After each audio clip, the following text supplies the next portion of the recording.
سب سے پہلے تو عامر الیاس رانا صاحب آپ سے اگر میں گفتگو کا آغاز کروں، یہ جو آج سپریم کورٹ کے اندر فیصلہ ہوا ہے مخصوص نشستوں کا، آپ کو کیا لگتا ہے کیا حکومت بحران کا شکار ہو جائے گی؟ یہ فیصلہ دو تین طرح سے ہے۔ شعیب شاہین صاحب سپریم کورٹ کے وکیل ہیں، بیٹھے ہیں، اپنی پارٹی کی بھی رائے دیں گے، ویسے دیں گے۔ میری نظر میں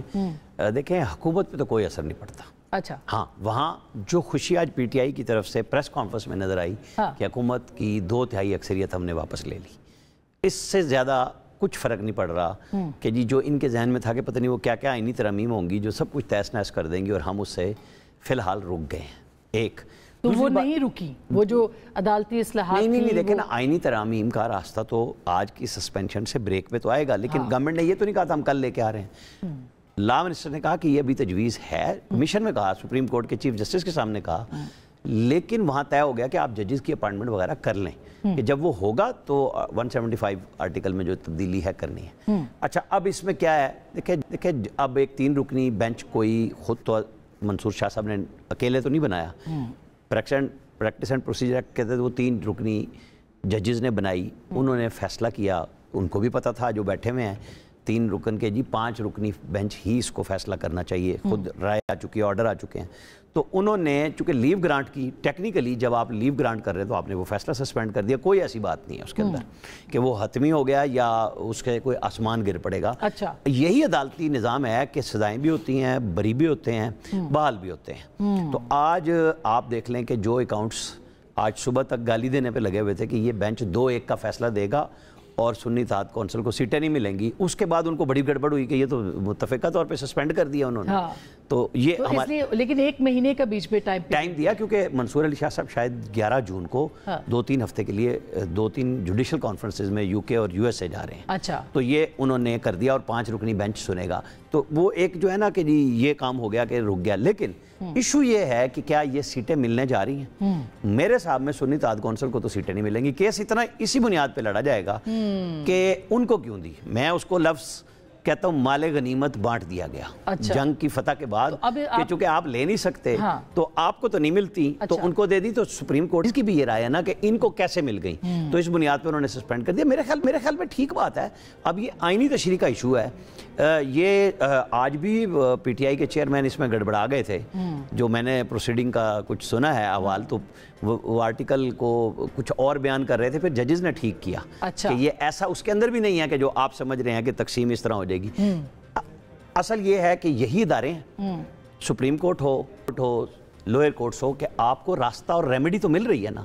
اس کے علاوہ کیا چاہیے؟ تو یہ تو بڑی سکسیس بھی تو ہے نا شعیب صاحب پاکستان تحریک انصاف کی، یہ تو اللہ کا شکر ہے، کیونکہ کافی عرصے سے آپ لوگ اب، لیکن وہ یہ عامر الیاس رانا صاحب یہ کہہ رہے ہیں کہ یہ معطل ہو گیا، ان سے لے لی گئی واپس، لیکن آپ کو نہیں دی گئی، ابھی نہیں دی گئی نا، انٹرم آرڈر ہے۔ دیکھیں یہ اس وقت انٹرم آرڈر ہے، ججمنٹ وہ سسپینڈ ہوئی ہے جو پشاور ہائی کورٹ کی تھی، جو الیکشن کمیشن نے جس کے ذریعے over and above the initial جو ان کو کوٹا دیا گیا تھا اس کو جو ان کو دے دیا گیا وہ سسپینڈ کر دیا۔ تو جب سسپینشن کے بعد وہ سیٹیں ان کی ختم ہو گئی، اب ہمیں ملنی ہے نہیں ملنی اس کے اوپر بحث ہونی ہے۔ لیکن نا 2 سوال کیے کورٹ نے بھی، 2 سوال رکھے، آپ آرٹیکل 51 کو پڑھنے کے بعد 2 باتیں کا جواب دے دیں۔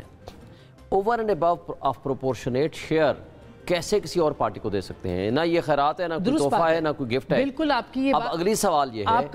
آپ کی یہ بات بالکل درست ہے، لیکن سوال یہ ہے کہ آپ کے جو تمام امیدوار ہیں یا اراکین اسمبلی ہیں وہ اس وقت تک آزاد ہیں، کیونکہ سنی اتحاد کونسل بنا دی ہے، انہوں نے اس کو اسٹیبلش بھی کر دیا، ایڈمٹ بھی کر دیا ہے۔ سر انہوں نے تو الیکشن نہیں لڑا تھا نا، جس کو کہ آپ کے قائدین ابھی کہہ رہے ہیں کہ بھئی وہ تو تھا ہی نہیں۔ اب جو الیکشن کمیشن نے رپورٹ دی ہے،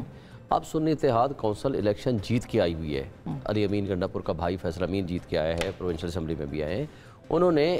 سنی اتحاد کونسل کو ایک رجسٹرڈ پارٹی اور پارلیمانی پارٹی کا طور پر اسٹیبلش کر کے وہ پیش کر دیا ہے، تو لہٰذا اب آپ سنی اتحاد کونسل ہیں پارلیمان کے اندر بھی، تو لہٰذا یہ سیٹیں مل سکتی ہیں۔ ایک بات۔ دوسرا سوال ایک یہ ہے کہ کورٹ نے بھی آج کوشچن پٹ کیا کہ یہ بتا دیں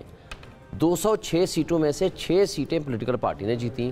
200 فرض کر لیتے ہیں کہ آزاد اراکین نے جیتی۔ اب یہ الگ کوشچن ہے کہ ہم نے نہیں آزاد تھے، ہمیں آزاد بنایا گیا بائی فورس کیونکہ ہم نے تو پی ٹی آئی کی طرف سے تھے نا. ڈیبیٹیبل ہے کیونکہ اس میں آپ کے رہنما غلطی تسلیم کر چکے ہیں کہ ہم نے جہاں جانا تھا ان کے ساتھ ہم نہیں گئے, ہم نے شیرانی صاحب سے بات کی, ہم نے دیکھیں غلطی کے بعد تو گنجائش تو یہ آئے نا کہ اس وقت ہم نے 2 آپشن تھے, پی ٹی آئی جو کہ رات 12 بجے تک پی ٹی آئی رہی, اس کے بعد انہوں نے کہا جی نہیں اب آپ پی ٹی آئی کو سمبل نہیں ملے گا. اس کے علاوہ ہمارے پاس ایک پی ٹی آئی نظریاتی تھی. آپ کو یاد ہوگا کہ نہ صرف یہ کہ آدھے گھنٹے کے اندر جب ہم نے کاغذ جمع کرائے, اس کی کچھ لوگوں نے ٹکٹ جمع کرائی, میں نے خط لکھا الیکشن کمیشنر کو, اس نے آدھے گھنٹے کے اندر ایک آرڈر کر دیا, تمام ریٹرننگ افسر کو بھیج دیا, ان میں سے کسی کی بھی کوئی آپ ان کی ٹکٹ ایکسیپٹ نہ کی جائے.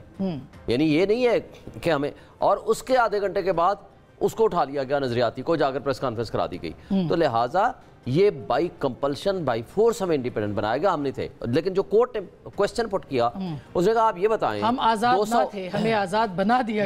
گیا. ہم حریت پسند نہیں تھے, ہمیں حریت بنا دیا گیا. اچھا میں اس پہ ران صاحب آپ سوال اٹھا لیں, پھر میں لیکن ایک بات سب کر کے جج صاحب نے سوال کیا, اس نے کہا جی 6 سیٹیں جیتی ہیں پولیٹیکل پارٹیز, 200 سیٹیں جیت کے آ گئی ہیں, فرض کرو آزاد, فرض کر لیتے ہیں یہ سب آزاد ہیں, تو یہ بتا دیں کہ 70 سیٹیں وہ اٹھا کر کے آپ ان 6 سیٹوں کو دے دیں گے. یہ کیسے ممکن ہے؟ دیکھیں آئین کی ایک تشریح ہے کہ جو پروپورشنیٹ شیئر ہے, ٹھیک ہے وہ اس کو ملنا چاہیے, مگر یہاں بہت سے آپ ایک سوال اٹھا رہے تھے, پھر میں رانجھا صاحب سے نہیں وہ جو کہہ رہے تھے نا کہ یہ اب ہمیں مل گئی, وہ سیاسی جماعت کی حد تک درست بات ہے کہ اب جو سنی اتحاد کونسل ہے پارلیمانی جماعت بھی ہوگی اور اس کے اپوزیشن لیڈر بھی ہو گئے, لیکن اس کو بیک ڈیٹ سے کیسے لاگو ہوگا, یہ پھر وہی آئینی تشریح ہے, یہ وہ سپریم کورٹ نہیں ہے جو تو 63 والی. ہاں میں یہی کہنے لگا ہوں کہ جیسے انہوں نے کہا کہ ہم تشریح کر سکتے ہیں, قانون خود نہیں بنا سکتے, آئین خود نہیں بنا سکتے, انہوں نے آئین لکھ دیا تھا کہ 63A اور اگر 0 کر یہ دی. الاٹ کریں گے جس پہ آئین خاموش ہے تو کیا پھر آئین نہیں یہ بات دیکھیں وہیں جائے گی پارلیمنٹ کو. میرے حساب کتاب میں جو سمجھتا ہوں کہ وہ ریفر کریں گے کہ یہاں آئین خاموش ہے, چاہے یہ نشستیں کس کو دینی ہیں تو پارلیمنٹ طے کرے نا, نہ سپریم کورٹ دے سکتی ہے, اس سینس میں کہ اگر آئین خاموش ہے, اور جو سوال وہ انہوں نے بھی اٹھایا کہ اگر 200 ہی آزاد جیت جائیں تو بہت ساری چیزیں اسی طرح تشریح کے بعد آئین میں لکھا ہوا ہے, آئین میں لکھا ہوا ہے, آئین میں جو لکھا ہوا ہے ان کے وکلا نے کہا کہ جناب ہم سے غلطی ہوئی, ہم جماعت اسلامی اور MWM میں نہیں گئے. آزاد سیٹوں کے لیے سر انہوں نے تسلیم تو کیا تھا. دیکھیں تسلیم یہ الگ چیز ہے. اچھا میں رانجھا صاحب کو بھی ذرا ان کر لوں, پھر ان کا چونکہ حکومت, رانجھا صاحب آپ لوگ کیا سوچ کے بیٹھے تھے, کیا ہو گیا؟ آپ آئینی ترامیم لے کے آ رہے تھے, آپ ججوں کی عمر میں اضافہ فرما رہے تھے, آپ کہہ رہے تھے کہ 68 سال تک کے عمر میں جائیں گے چیف جسٹس صاحب, لیکن ایسا نہ ہو سکا آج کے اس فیصلے کے بعد, نہیں؟ دیکھیے عدالتوں کے فیصلے کے بعد جو حکومت کی تیاری ہوتی ہے وہ پھر اس کے مطابق ہوتی ہے. حکومت کئی دفعہ کئی قانون سازیاں کرتی ہے جس کے اوپر سپریم کورٹ میں سے ایک فیصلہ آ جاتا ہے, اور فیصلے کی روشنی میں پھر ظاہر ہے حکومت کے ایک نیا حکمت عملی اور ایک نیا جو لائحہ عمل ہے وہ اپنانا پڑتا ہے. تو اس صورتحال میں یہ سمجھتا ہوں کہ جو بھی سپریم کورٹ نے فیصلہ کیا ہے, اس فیصلے کے بعد ایک نیا سیاسی لائحہ عمل جو ہے وہ یقیناً طور پہ آپ کو سامنے نظر آئے گا, اور اس کا پارٹیز جو ہے ہماری مشاورت کے اس عمل میں سب داخل ہو چکے, اور جلدی اس کی قانونی صورتحال بھی کہ لیگل ریمیڈیز ہمارے پاس اس سچویشن میں کون سی اویلیبل ہیں اور کن کے اوپر کام کیا جا سکتا ہے. اور ویسے کون سی, آپ خود بھی ایک معروف قانون دان ہیں, آپ کو کیا لگتا ہے, جیسے بھی رانا صاحب کی یہ خبر ہے کہ حکومت جو ہے وہ ظاہر ہے لارجر بینچ کا تو خیر آج انہوں نے کہہ دیا کہ لارجر بینچ اس کے اوپر بنے گا, ہو سکتا ہے آپ کی امیدیں ہوں کہ وہاں پہ یہ فیصلہ ریورس ہو جائے, کیا اس کے امکانات موجود ہیں؟ یقیناً طور پہ دیکھیں ابھی تک تو کہتے ہیں نا وہ اس طرح مثال ہے نا کہ جب تک فائنل ججمنٹ نہیں آ جاتی اس وقت تک کوئی بھی چیز نہیں کی جاتی ہے کہ اینی تھنگ کین ہیپن, جو جب تک جو کپ ہے وہ لپس تک پہنچتا ہے اس کے بیچ میں کچھ بھی ہو سکتا ہے. تو آئی تھنک ابھی اس وقت اس سٹیج پہ سیاست کے طالب علم ہونے کی حیثیت سے اور پاکستان کی سیاست کے خاص طور پہ طالب علم ہونے کی حیثیت سے ہم یہ ضرور سمجھتے ہیں کہ any thing is possible and politics is art of possible. اچھا نہیں, مگر جب آپ کہتے ہیں نا اینی تھنگ از پاسبل تو اس کا مطلب تو یہ ہے نا کہ آپ دیکھا جائے تو حکومت کے اوپر تلوار بھی ایک خطرہ جو ہے وہ بڑھ گیا ہے, یعنی کہ بہت ساری چیزیں ہیں, مطلب اگر یہ نشستیں مل جاتی ہیں, فرض کیا ایک آپشن یہ بھی ہے اگر پہ ہی آ جاتے ہیں, یہ نشستیں مل جاتی ہیں تحریک انصاف کو, تو آپ کا کیا آپ کی صورتحال ہوگی؟